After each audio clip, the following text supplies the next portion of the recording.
Breaking news. मागील अनेक दिवसापासून उमरखेड शहरातील भारत पेट्रोलियम पंपाची अतिक्रमणाविषयी उपोषण सुरू होते. तर आज उमरखेड विभागाचे आमदार किशनराव वानखेडे व उपविभागीय अधिकारी सखाराव मुळे तसेच भारत पेट्रोलियमचे अधिकारी बैठकीला उपस्थित होते.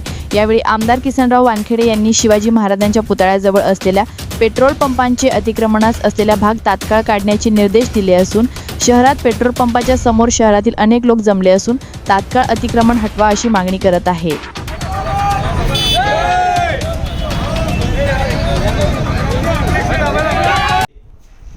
मध्यवस्तीमध्ये अश्वारूढ पुतळा छत्रपती शिवाजी महाराज यांचा या ठिकाणी निर्माण झालेला आहे. या ठिकाणी जवळपास काम पूर्णत्वाकडे आलेलं आहे आणि सौंदर्यीकरणाचं काम चालू आहे.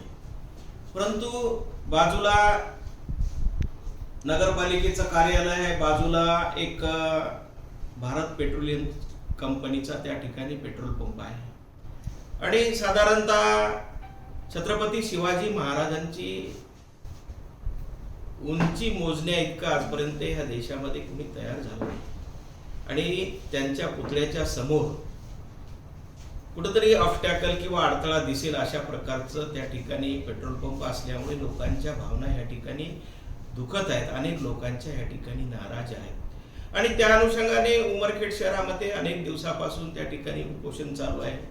त्याच्यामुळे लोकांच्या भावना दुखून त्या ठिकाणी अनेक घटना घडत आहेत. हे वास्तविक पाहता दुर्दैवाची गोष्ट आहे. परंतु आज ह्या ठिकाणी भारत पेट्रोलियम कंपनीच्या अधिकाऱ्यांना आम्ही बोलावून घेतलं आणि त्यांना सांगितलं की बाबा लोकांच्या भावना या ठिकाणी तीव्र आहेत. त्या ठिकाणी पेट्रोल पंपाच्या ज्या काही नियमाप्रमाणे लीज आहे दिलेलं आहे ती रद्द करण्याची कारवाई ह्या ठिकाणी चालू आहे. ती प्रोसिजर नियमाप्रमाणे होईल. परंतु जो त्या ठिकाणी बैठक रूम आहे, इलेक्ट्रिक रूम आहे, वॉशरूम आहे, ही साधारणतः त्या छत्रपती शिवाजी महाराजांच्या अगदी समोर येत आहे. कमीत कमी आजच्या आज तात्काळच्या तात्काळ त्या ठिकाणची ती बैठक रूम, वॉशरूम आणि इलेक्ट्रिक रूम हटवण्यासाठी आम्ही सूचना त्या ठिकाणी केल्या. त्या अनुषंगाने त्यांनी वरिष्ठ अधिकाऱ्याशी संपर्क साधून आहेत. आजच्या आज एक बैठक रूम आणि वॉशरूम हटवण्याचं त्यांनी आज कबूल केलं. आजच्या आज वॉशरूम आणि बैठक रूम त्या ठिकाणी हटून जाईल. जे इलेक्ट्रिकचा विषय आहे तो त्या ठिकाणी एक परवानगी घेऊन त्या ठिकाणी हलवण्याची त्यांना सूचना केली. जी पूर्व बाजूला जी जागा आहे त्या ठिकाणी तात्काळ त्या ठिकाणी हटवण्याची आम्ही सूचना केल्या आहे. ते सुद्धा त्यांनी कबूल केलं आहे. येणाऱ्या 1-2 दिवसामध्ये ही सुद्धा कारवाई त्या ठिकाणी पूर्ण होईल. माझ्या बांधवांना विनंती आहे, कृपया त्या ठिकाणी शांतता पाळावी.